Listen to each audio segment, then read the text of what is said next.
नमस्कार। मैं हूं जम्मू आनंद। करता हूं सीधी बात। मेघालय में राष्ट्रवादी कांग्रेस पार्टी के सर्वे सर्वा शरद पवार ने जो भूमिका ली,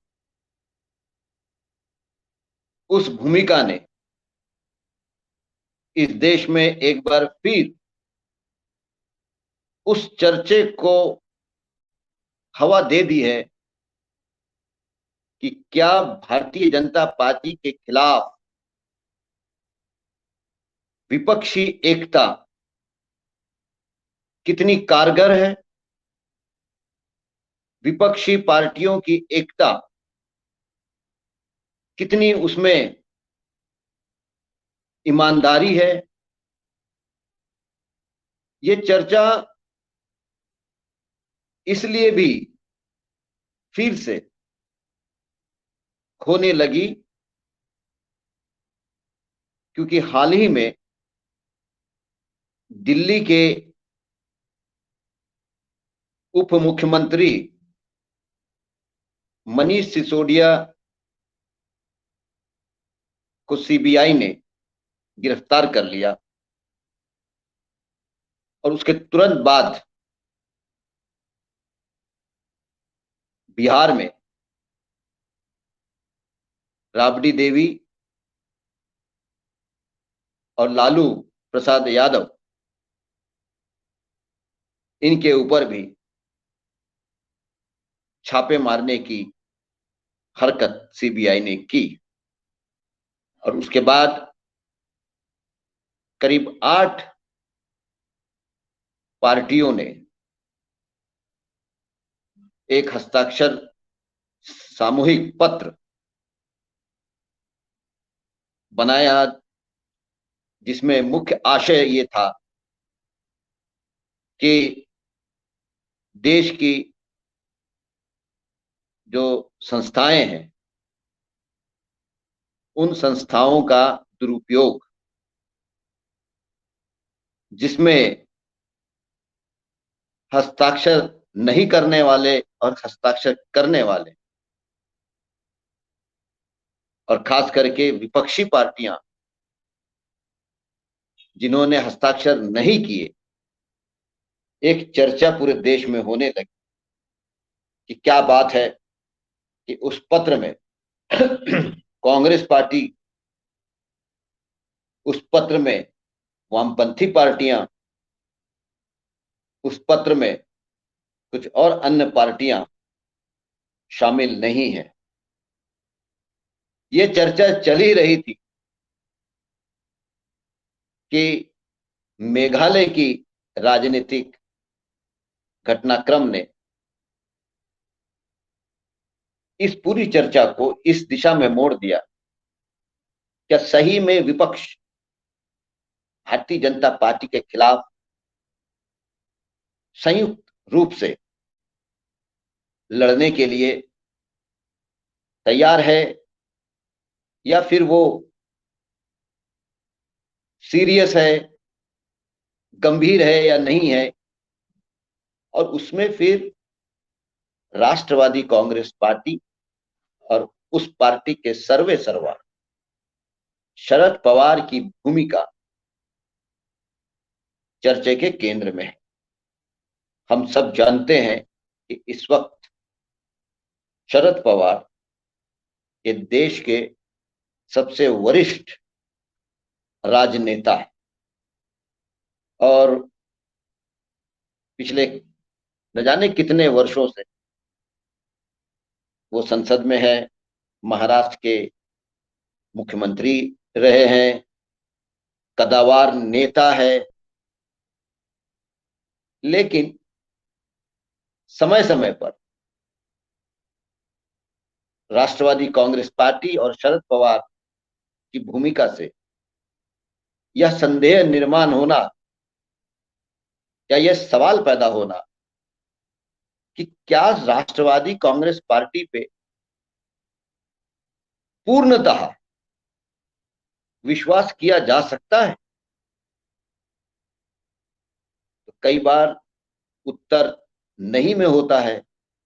और कई बार उत्तर हाँ में भी होता है। आज जब देश में सांप्रदायिकता का, फासिज्म का, फासिस्ट ताकतों का खतरा इतना बढ़ गया हो, जब देश का संविधान सत्ताधारी पार्टी मोदी सरकार दरकिनार करती है, इस देश के तमाम संवैधानिक संस्थाओं एक प्रकार से निस्तनाबूद कर, खास करके विश्वविद्यालयों में वहां की लोकशाही जो व्यवस्था है उसको खत्म करके एक के बाद एक कुल गुरुओं को, आरएसएस के जो नुमाइंदे हैं उनको बिठा देना,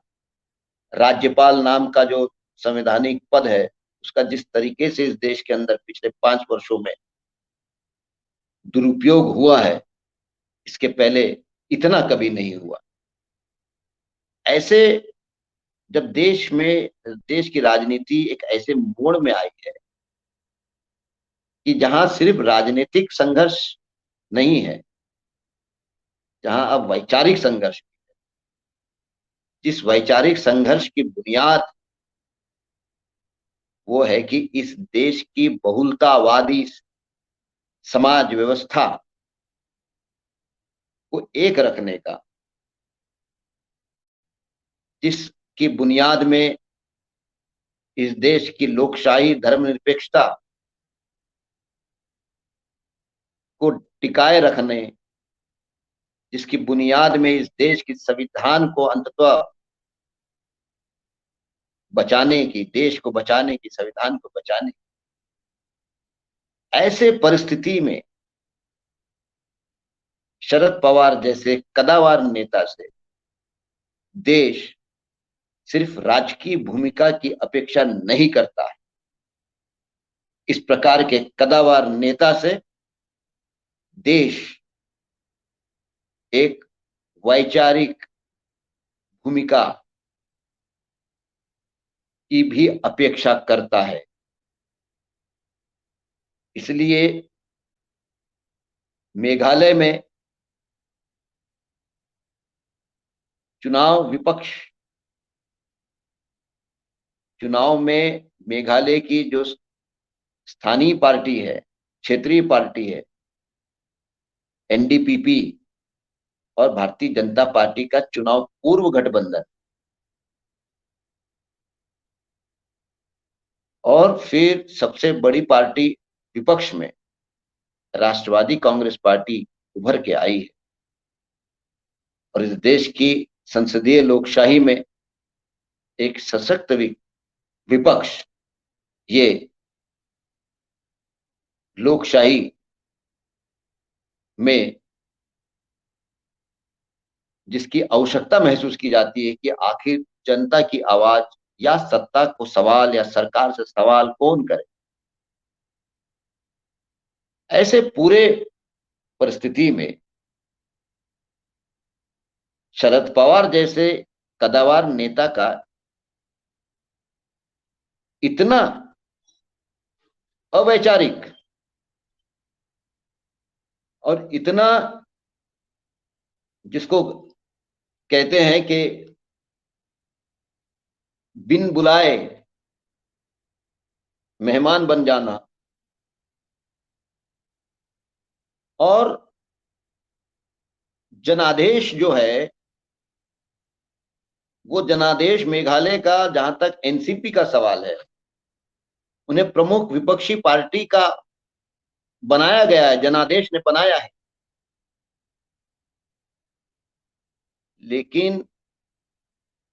पूरे देश में जिस पार्टी और जिस नेता की भूमिका पर राजनीति की निगाहें टिकी हुई, उस नेता ने मेघालय में जो भूमिका ली,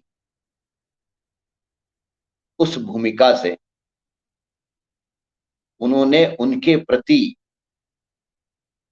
जो राजनीति में संदेह से देखा जाता है, उस संदेह की निगाह को और मजबूत कर दिया है। और इसलिए एनसीपी पर, खास करके सांप्रदायिक शक्तियों के खिलाफ के संघर्ष में, एक मजबूत, विश्वसनीय